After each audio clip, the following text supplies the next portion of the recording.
जयशंकर की शिव तत्व बड़ा ही उत्कृष्ट है, बड़ा ही अद्भुत है। जिस समय ये संसार अंधकारमय था, चराचर जगत नष्ट हो चुका था, न सूर्य दिखाई पड़ता, न चंद्रमा, अन्य ग्रह और नक्षत्रों का भी पता नहीं था, न दिन होता था न रात होती थी, अग्नि है, पृथ्वी है, वायु है, जल है, इनकी कोई सत्ता नहीं थी। केवल प्रधान तत्व अव्याहत प्रकृति जो है, उससे रहित सूना आकाश, शून्य एकदम अंधकारमय स्वरूप शेष था। दूसरे किसी तेज की उपलब्धि नहीं थी, अदृष्ट आदि का अस्तित्व नहीं था, शब्द और स्पर्श का कोई भान नहीं था, गंध और रूप की कोई अभिव्यक्ति नहीं थी। उस समय अगर कोई तत्व अवशेष रूप में स्थापित था तो वो था शिव तत्व। केवल भगवान शिव जो हैं वो ही उस तत्व में निरूपित होकर कर संसार भर में विद्यमान थे। अब आप कल्पना कीजिए, जब घोर अंधकार हो, दिशाओं का भान नहीं हो, अन्य पदार्थों का, अन्य तत्वों का कोई स्वरूप सामने नहीं आ पा रहा हो, और उस समय केवल ओंकार की प्रतिध्वनि करते हुए भगवान जो सत्य है, भगवान जो शिव हैं, वो ही एकमात्र अवलंबित होकर दिखाई पड़े और उनका ही विषय, वो ही एक ज्ञानमय स्वरूप के रूप में प्रदर्शित हों, वो ही एक विकल्प हों, तो फिर वो एक से अनेक बनने का, एकोहम बहुश्यामय, मैं एक हूँ और मुझसे अनेक हो, ये जो उनका श्रुति सिद्धांत था वो वहाँ पर प्रतिभाषित हुआ, उद्घाटित हुआ। उन्होंने अपने स्वरूप से एक शक्ति का निर्माण किया, जो शक्ति भगवती पराम्बा अंबिका का रूप कहलाती है। उस शक्ति के साथ में मिलकर उन्होंने परम तत्व की स्थापना की और जगत पितरौ वंदे पार्वती परमेश्वरौ, संसार के सर्वप्रथम परमेश्वर के रूप में, पार्वती के पति के रूप में भगवान सांब सदा शिव ही दिखाई पड़े हैं। उस शक्ति के 8 भुजाएं हैं, वो लक्ष्मी स्वरूप हैं, वो गायत्री स्वरूप हैं, वो सरस्वती स्वरूप हैं, वो शक्ति स्वरूपा हैं। और जो भगवान सांब सदा शिव हैं, उन्हें हम परम पुरुष, ईश्वर, शिव, शंभु और महेश्वर के रूप में जानते हैं। वे अपने मस्तक पर आकाश गंगा को धारण करते हैं, वे अपने भाल पर चंद्रमा को स्थापित और शोभायमान करते हैं। उनके 5 मुख हैं, उनके त्रिनेत्र हैं, हर मुख पर त्रिनेत्रधारी होने के पश्चात उनका चित्त वो सदा प्रसन्न रहता है।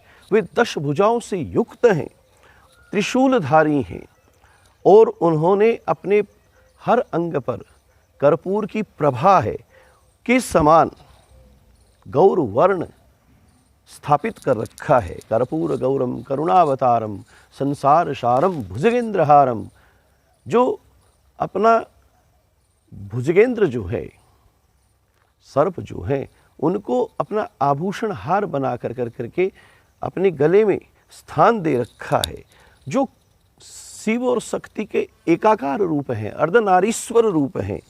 और उन्होंने एक क्षेत्र का निर्माण किया और उस क्षेत्र को आज काशी कहा जाता है, अविमुक्त क्षेत्र कहलाता है।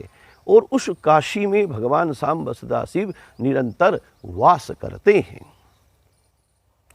वह अविमुक्त क्षेत्र आनंदवन कहलाया। उस आनंदवन में वो शिवा के साथ में विचरण कर रहे हैं, रमण कर रहे हैं। और एक दिन उनके मन में ये निश्चितता हुई कि मैं किसी ऐसे तत्व को इस संसार में पदार्पित करूं जो अपने आप में अद्वितीय हो, जो सबका पालन करता हो और इस सृष्टि का नियामक बनकर इस सृष्टि का अंत में वही संहार करे। और इस कल्पना के साथ में, इस भावना के साथ में भगवान सांब सदा शिव ने अपने वाम भाग के 10वें अंग में अमृत को मलकर एक पुरुष की उत्पत्ति की, बड़ा ही शांत स्वरूप और पीतांबरधारी, उसकी कोई ढूंढने पर उपमा न प्राप्त हो, दिव्य शोभा उस पुरुष की दिखाई पड़ रही है। वह वीर पुरुष अपने प्रचंड भुजदंडों से सुशोभित हो रहा है।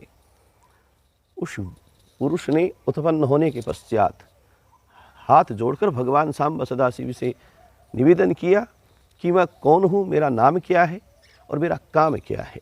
हंसते हुए भगवान शिव ने कहा, तुम सर्वत्र व्यापक हो, इस कारण से तुम्हारा नाम है विष्णु। और इस प्रकार से अपने अंश के रूप में उन्होंने विष्णु की उत्पत्ति की। शिव के द्वारा विष्णु की उत्पत्ति यहाँ पर स्पष्ट होती है।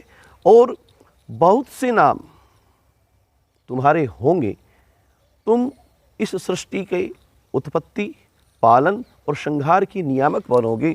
सारे संसार भर में, सारी सृष्टि भर में, सारी सभ्यता में तुम्हारा एक उच्च स्थान होगा, तुम आदर्श होगे। ये सब कार्य करने के लिए मैं तुम्हें आदेश देता हूँ कि तुम सृष्टि में प्रवेश करो। और भगवान शिव के आदेश पर भगवान विष्णु जो उनके अंश से उत्पन्न हुए हैं, उनसे शरीर के माध्यम से, विष्णु के शरीर के माध्यम से अनेक नदियाँ जो हैं वो प्रवाहित हो पड़ी, जल की धाराएं निकली और उन जल की धाराओं से एक समुद्र का निर्माण हो गया। वो सब नदियाँ मिलकर एक अंतिम क्षोर बन बैठी, जिसे क्षीर सागर कहा जाता है। और उस क्षीर सागर में उन्होंने अपना निवास स्थान बनाया विष्णु ने। जो नारायण हैं, नार जल को कहते हैं, अयन जल का स्थान होता है, उसे अयन कहा जाता है। अयन का अर्थ होता है स्थान और नार का अर्थ होता है जल। जो जल रूपी स्थान पर रहते हैं वो नारायण हैं। तो उस क्षीर सागर में, उस अंतिम क्षोर में विष्णु ने अपना स्थान बनाकर अपनी शक्ति स्वरूपा लक्ष्मी को वहाँ पर प्राप्त किया है। और लक्ष्मी जहाँ पर आ जाती है, वहाँ पर एक दिव्य शक्ति, एक दिव्य अनुभूति, एक आध्यात्मिक ऊर्जा का स्रोत और बुद्धि, विवेकता, ज्ञानता और आगे बढ़ने के सुअवसर और उद्यम पुरुषार्थ जो है वो स्वतः ही प्राप्त हो जाते हैं, जो भगवान विष्णु को लक्ष्मी प्राप्त होने के पश्चात प्राप्त हो चुके थे। और उन्होंने क्षीर सागर में शेषनाग की संरक्षणता में अपना शयन स्थान बनाकर, आवास स्थान बनाकर माँ लक्ष्मी के साथ में वो रहने लगते हैं। सांब सदाशिव जब इस वाकये को देखते हैं, इस दृष्टांत को देखते हैं, तो उन्हें बड़ी प्रसन्नता होती है कि आज मेरे द्वारा आविर्भूत जो विष्णु है वो सृष्टि को आगे बढ़ाने का उद्यम कर रहे हैं। जय शंकर की।